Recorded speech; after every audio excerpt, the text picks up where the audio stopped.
Você alguma vez já vagou por um grande jardim, ou talvez um campo, e notou algo estranho, como isso aqui, amarrado em uma árvore? Ou esses negócios aqui, presos assustadoramente nas árvores? Parece meio sinistro, né? No entanto, por mais estranho que pareça, esse é um método de cultivo secretamente engenhoso, que na verdade se tornou um truque de jardim de nível divino. E esse também não é o único. De clonar árvores, a de alguma forma mudar a cor de suas flores. Vem comigo dar uma olhada em alguns truques incríveis de jardinagem que vão te surpreender.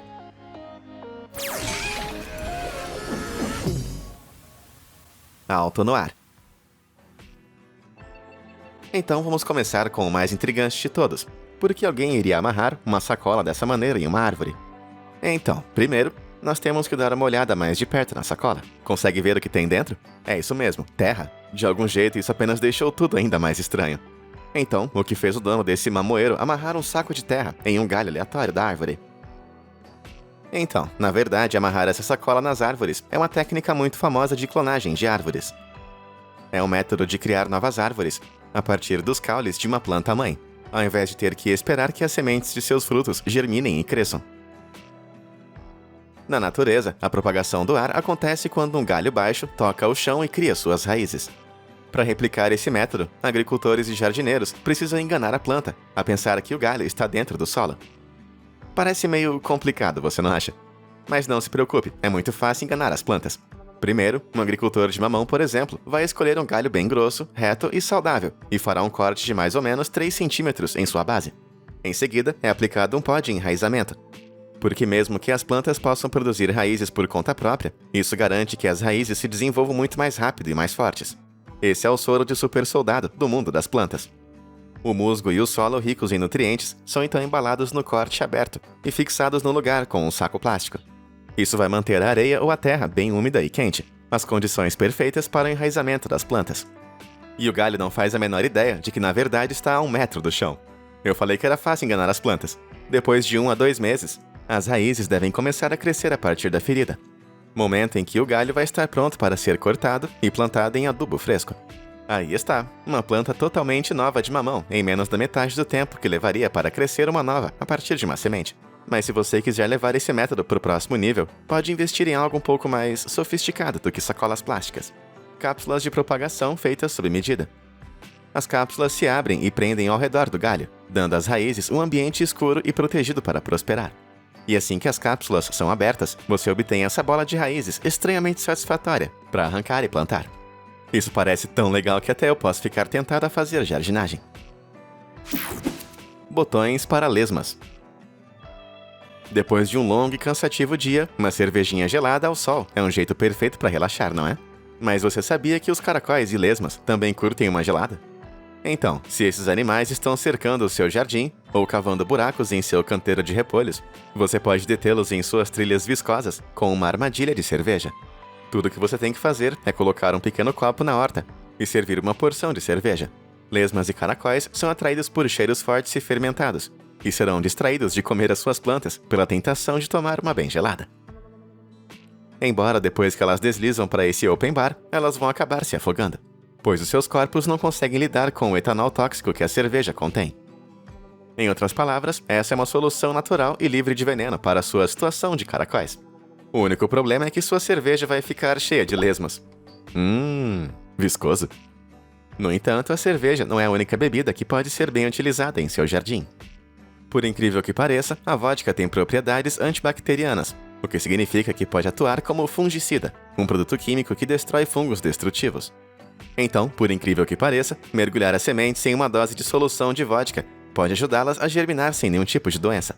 A vodka também pode manter as flores cortadas com aparência mais fresca por muito mais tempo, pois inibe a produção de etileno, um gás de amadurecimento emitido pelas plantas, que faz com que elas murchem. Mas espera um pouco aí, antes de pegar a garrafa de Smirnoff e começar a fazer fotos com suas plantas de casa, é bom você saber que as plantas são muito leves e sensíveis, e conseguem aguentar apenas uma quantidade muito pequena de álcool. Portanto, você deve apenas diluir 1 ou 2 pequenas colheres de vodka dentro de um vaso grande. Mas tem uma outra alternativa. Se você tiver um kit de ressaca por perto, a aspirina também pode ser usada para evitar que suas flores murchem. Triturar a aspirina e colocar no vaso de suas flores cortadas reduz o pH da água e permite que os nutrientes viajem pelo caule mais rapidamente, mantendo suas flores vivas por mais tempo. Eu não fiquei louco o suficiente para festejar com minhas plantas durante o lockdown, mas você pode apostar que agora eu vou. Regar ou não regar? Se você for como eu, vai sempre esquecer de regar as plantas da sua casa o tempo inteiro. Daí você entra em pânico e joga baldes de água sobre as pobres plantas murchas em uma tentativa desesperada de salvá-las. Mas esse é um erro ainda maior. Veja bem, o excesso de água pode atrapalhar seriamente a pressão da água de sua planta. Como as plantas não têm nenhum tipo de músculo ou ossos para se manterem eretas, elas usam algo chamado de pressão de turgescência. Isso é gerado pela quantidade de fluido em suas membranas celulares, o que permite que as plantas segurem suas folhas para cima. No entanto, ter muito desse fluido pode fazer com que as membranas explodam. Ou seja, essas células vegetais destruídas irão formar bolhas nas folhas que eventualmente entram em erupção e formam crescimentos parecidos com verrugas marrons ou brancas. Você pode pensar que sua planta de casa está doente, mas na verdade é porque você pegou muito pesado com o regador. O excesso de água também danifica as raízes de suas plantas, praticamente afogando elas. E o solo úmido também pode incentivar o crescimento de esporos de fungos, apodrecendo as raízes. Cara, eu me sinto tão mal agora por todas as plantas que eu tentei salvar.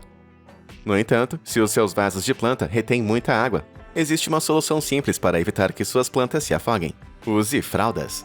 Tá, eu sei que isso parece uma loucura completa, mas não se preocupe, as plantas não começaram a falar comigo ainda. Veja bem, as fraldas são ótimas para absorver o excesso de água. Então, colocar uma bem no fundo do seu vaso pode evitar que a sua planta se afogue.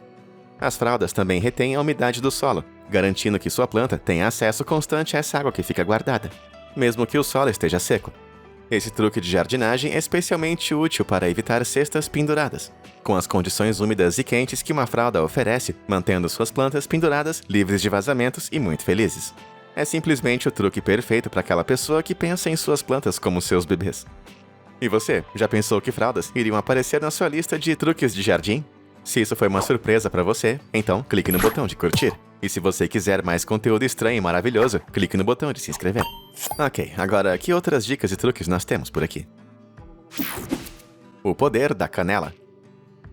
Tanto apimentada quanto doce, a canela adiciona um sabor de nível superior a qualquer coisa doce. Mas esse tempero incrível não é apenas para sobremesas deliciosas. Se você estiver plantando sementes, adicionar uma pitadinha de canela ao solo vai evitar algumas doenças provenientes de umidade. Isso é quando as suas pequenas mudas acabam morrendo, murchando e caindo em cima de uma massa de crescimento de fungos brancos. Agora, a canela tem poderosas propriedades antifúngicas, já que os seus óleos acabam destruindo as membranas celulares dos esporos de fungos invasores.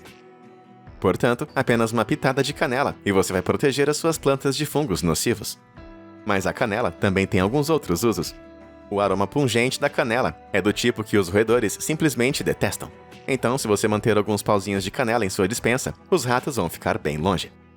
Mas não é apenas contra os roedores que a magia picante da canela funciona. Se as formigas continuarem invadindo a sua casa, você pode confundi-las com um pouco de canela.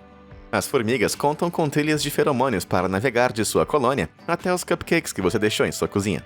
Então, polvilhar um rastro de canela sobre uma trilha de formiga será mais forte do que os feromônios da formiga e vai deixá-las totalmente cegas, forçando elas a recuar. 1 ponto para o chefe, 0 para as formigas. Zona livre de gatos. Os gatos de rua continuam usando seu jardim como sua própria caixinha de areia pessoal? Ou será que eles mantêm você acordado à noite com seus uivos incessantes e travessuras felinas? Bom, existe um truque totalmente natural que você pode usar, que vai ajudar a manter o seu quintal livre de gatos. E tudo o que você precisa são algumas cascas de laranja. Veja bem, gatos têm narizes incrivelmente sensíveis e geralmente desprezam o forte cheiro de frutas cítricas. Quando você ferve as cascas de laranja, você consegue drenar o óleo que tem dentro delas na água, fornecendo um spray inofensivo para se livrar de gatos selvagens em seu jardim. Uma outra alternativa é você espalhar cascas de laranja no solo.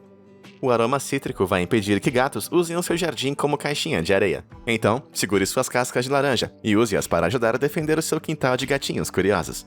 Infelizmente, não é tão eficaz assim contra certos filmes sobre gatos. E acredite em mim, eu fui expulso do cinema, só porque eu fiquei jogando laranjas na janela. Roleta de sementes. Se você já ficou preso olhando para um pote de terra por meses, esperando que seus feijões brotassem, então lamento dizer isso a você. Nem todas as sementes germinam. E acredite em mim quando eu digo, feijões mágicos vendidos a você por um velho estranho na beira de uma estrada raramente germinam. Os piores R$50 que eu já gastei na minha vida.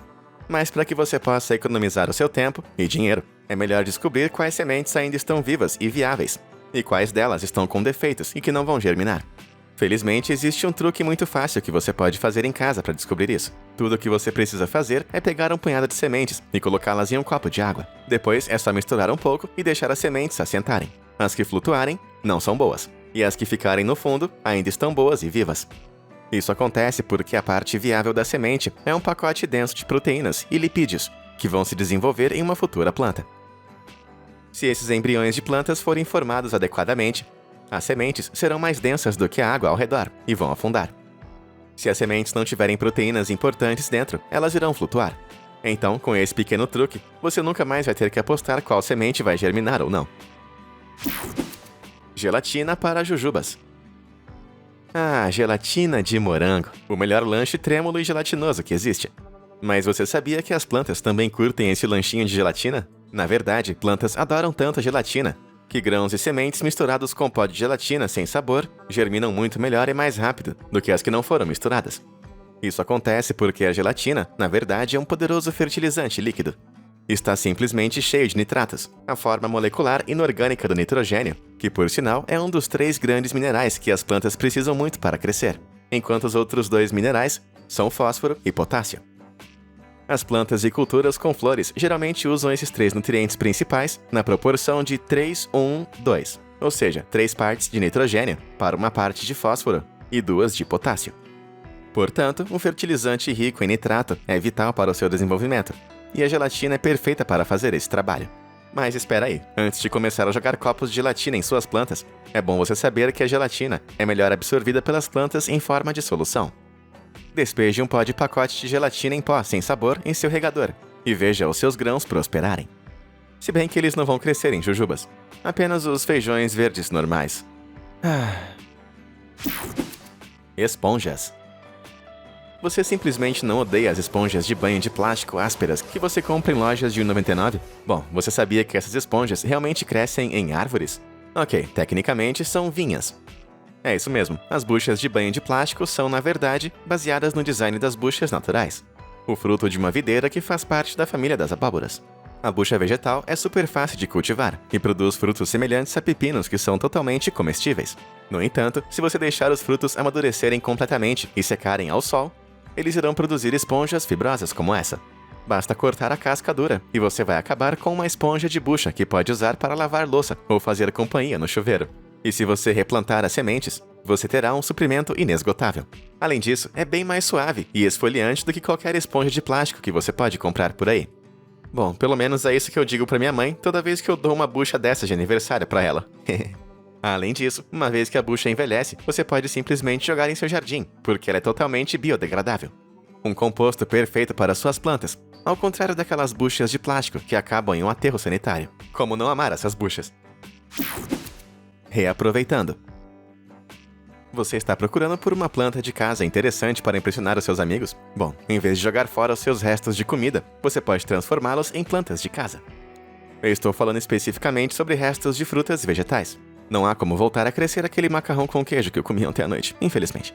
Por exemplo, o topo frondoso de abacaxis comprados em lojas pode ser regenerado como plantas de casa com aparência muito bonita e única. E regenerar essas plantas espinhosas, na verdade, é muito fácil. É só você cortar a coroa frondosa e remover as folhas inferiores. Em seguida, apare os lados da carne até ver os botões das raízes.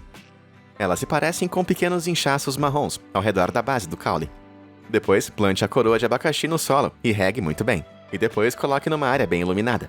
E antes que você perceba, você terá sua própria planta de abacaxi e fará os seus amigos se perguntarem onde foi que você conseguiu isso. Mal sabem eles que, tecnicamente, é do supermercado. E brotar flores de cenoura exige ainda menos esforço. É só você colocar algumas cenouras cortadas em um prato raso de água e vê-las brotar nos próximos dias. Depois que os brotos das raízes se formarem, transfira os topos das cenouras para o solo. Infelizmente, um topo de cenoura não pode produzir uma cenoura inteira, mas o topo da cenoura vai crescer mais uma vez na planta da cenoura, para que você possa ter uma plantinha em casa, bonita e de baixa manutenção. Essa planta tem uma folhagem parecida a uma samambaia e produz flores brancas rendilhadas, tornando ela uma planta ornamental perfeita para ter em sua casa. cara, nunca mais eu vou comprar plantas de casa de novo. Poder da flor. Será que eu quero flores cor-de-rosa no meu quintal, ou azuis, ou talvez roxas? Eu não consigo decidir. Felizmente, eu posso plantar hortênsias e alterar entre as 3 cores, da maneira que eu quiser. Pode parecer que eu fiquei meio maluco, mas, por incrível que pareça, hortênsias plantadas podem mudar de cor de rosa para azul e todos os tons de roxo no meio. Isso acontece porque as hortênsias preferem solos ácidos, ou seja, solos com pH abaixo de 7. Mas uma pequena variação no pH do solo pode transformar as flores de rosa para azul. Esse é o resultado de uma reação química com íons de alumínio no solo, que se ligam aos pigmentos da planta, que por sua vez produzem a sua cor.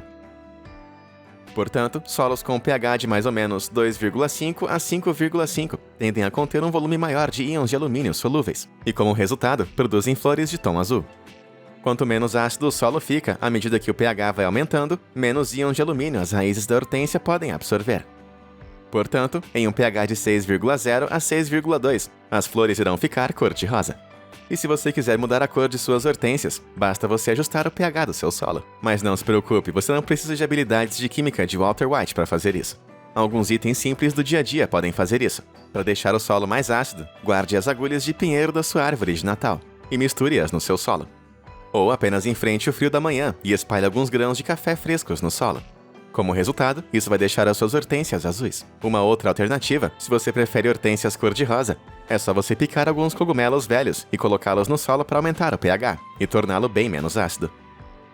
Ou se você for confeiteiro, experimente algumas colheres de bicarbonato de sódio dissolvido em água. Mas acho bom você saber que as hortênsias não mudam sua cor da noite para o dia. Ao invés disso, é um processo que leva várias semanas, até alguns meses, pois as pétalas da planta têm que extrair íons de alumínio.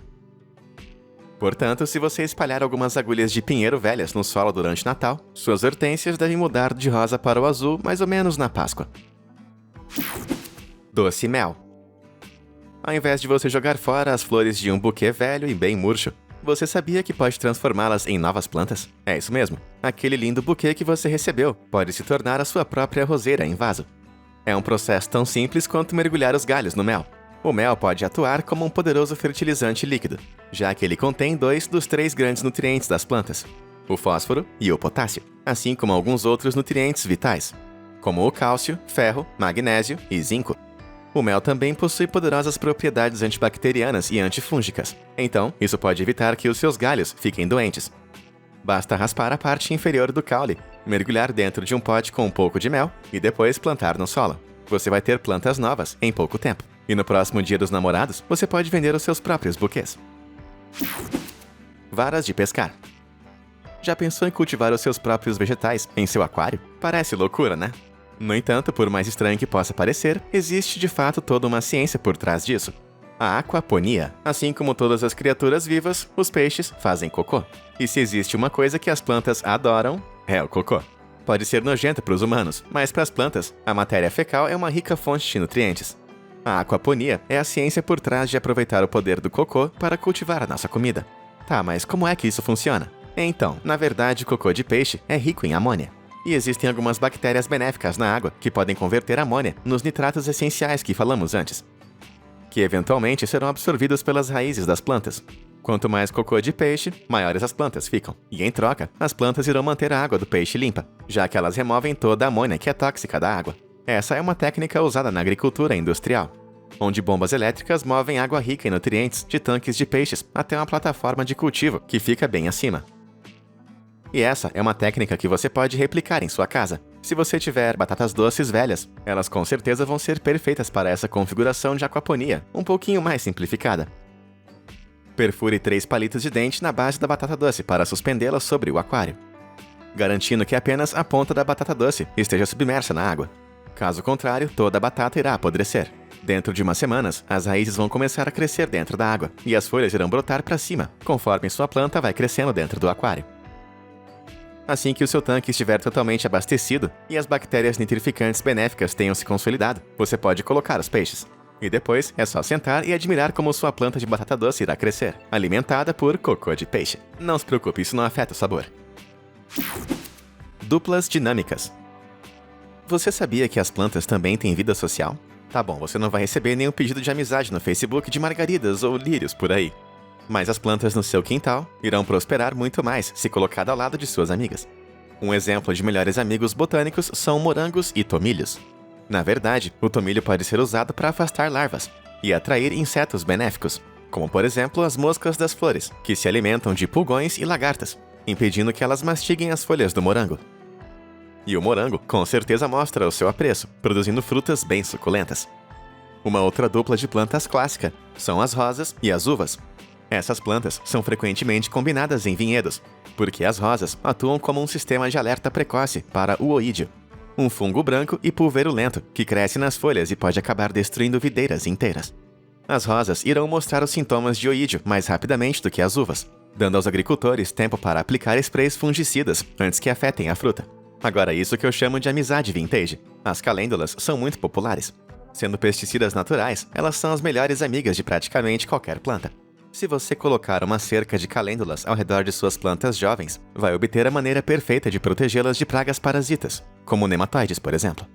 Esses são vermes microscópicos que têm suas bocas em forma de lança, que eles usam para perfurar as raízes das plantas para sugar nutrientes delas, potencialmente matando colheitas e flores.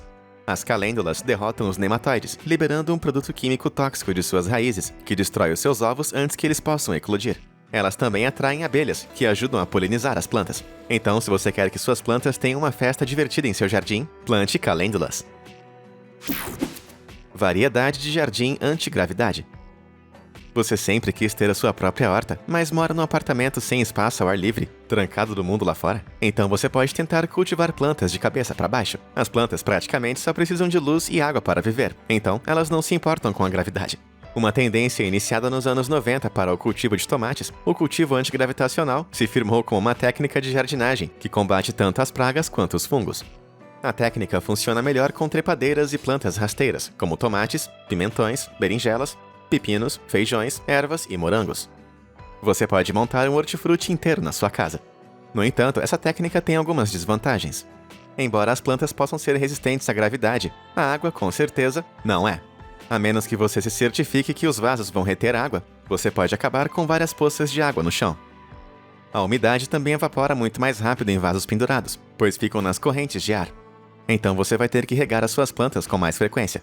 E se as suas plantas malucas estiverem sob um beiral ou um telhado, isso pode fazer com que alguns caules ou galhos fiquem em forma de U, pois um hormônio nas plantas, a auxina, faz com que as plantas cresçam em direção à luz solar. Então, garantir que haja bastante luz solar bem acima das plantas vai resolver esse problema. Além disso, nem todas as plantas toleram ficar penduradas de cabeça para baixo, especialmente as mais pesadas, o que pode quebrar os seus caules devido à tensão de seu próprio peso. Ou pior, se o negócio inteiro desabar na sua cabeça. Ai! No entanto, para aqueles de vocês que são mais ousados, vocês podem cultivar melancias de cabeça para baixo. Melancias são videiras, que você pode treinar para crescer ao longo de uma treliça ou arco. Perfeito para sua varanda. No entanto, conforme a fruta da melancia vai crescendo, ela acaba ficando muito pesada. E a videira não vai ser capaz de suportar a melancia no ar. Então, você vai ter que prender a fruta com uma pequena rede, até que ela esteja pronta para ser colhida.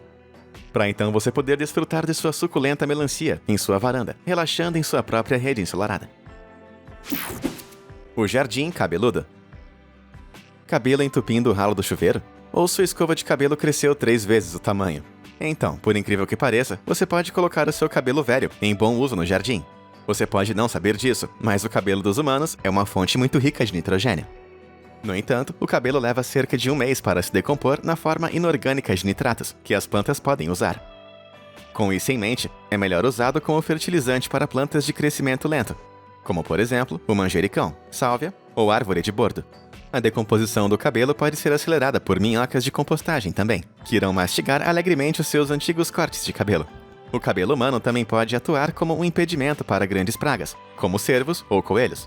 Porque, por mais estranho que pareça, eles não suportam o cheiro de cabelo humano. Então, é só você polvilhar alguns fios de cabelo no solo para manter os cervos bem afastados. E misturá-los com o solo para fazer fertilizante caseiro. Sabe, até que eu tava um pouco cético sobre essa ideia de arrepiar os cabelos no começo. Mas acho que você pode dizer que cresceu em mim. Ah, saudades, cabelo. Depois dessa acho que eu vou ficar por aqui.